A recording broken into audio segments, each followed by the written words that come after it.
ఆదిలాబాద్ పట్టణంలోని పలు బస్తీల్లో బీజేపీ రాష్ట్ర నాయకులు కంది శ్రీనివాసరెడ్డి పర్యటిస్తున్నారు. ఆదిలాబాద్ మున్సిపల్ పరిధిలోని బంగారిగూడలో ఇంటింటికి కంది శ్రీనివాసరెడ్డి తిరుగుతూ ప్రజల సమస్యను అడిగి తెలుసుకుంటున్నారు.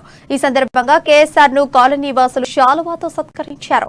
15 ఏళ్లుగా ఎమ్మెల్యే జోగురామన్న ఆదిలాబాద్ ప్రజలకు చేసిందేమీ లేదని స్థానికులు ఆవేదన వ్యక్తం చేశారు. ప్రజల సంక్షేమాన్ని విస్మరించిన ఎమ్మెల్యే జోగురామన్నకు ప్రజలే గట్టి బుద్ధి చెప్పాలని కంది శ్రీనివాసరెడ్డి పిలుపునిచ్చారు.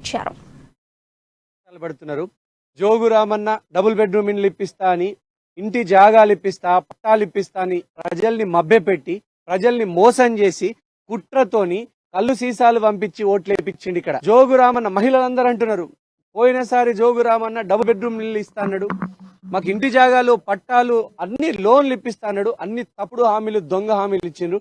ఇప్పటికి జోగురామన్నని మేము 4 సార్లు నమ్మినాము. ఈసారి మాత్రం నమ్మే ప్రసక్తి లేదు. ఎప్పుడు ఎలక్షన్లు వచ్చినా జోగురామన్నని బండకేసి కొట్టడానికి 10 కిలోమీటర్ల లోపల జోగురామన్న యొక్క అహంకారాన్ని, అన్యాయాన్ని బొందబెట్టడానికి మేము సిద్ధంగా ఉన్నామని ప్రజలందరూ చెప్తున్నారు. జోగురామన్నని మాత్రం వదిలేది లేదని ఆదిలాబాద్ ప్రజలు అంటున్నారు. 4 సార్లు మమ్మల్ని మోసం చేసిండు, ఇల్లు కట్టిస్తా అని మోసం చేసిండు. అరే నువ్వు డబుల్ బెడ్రూమ్ ఇల్లు గంగలవాయ, ఉన్న జాగాలు ఇల్లు కట్టడానికి ఒక 5 లక్షల రూపాయలు ఇప్పి అని అంటే కనుక 5 లక్షల రూపాయలు కూడా ఇప్పిస్తలేడు.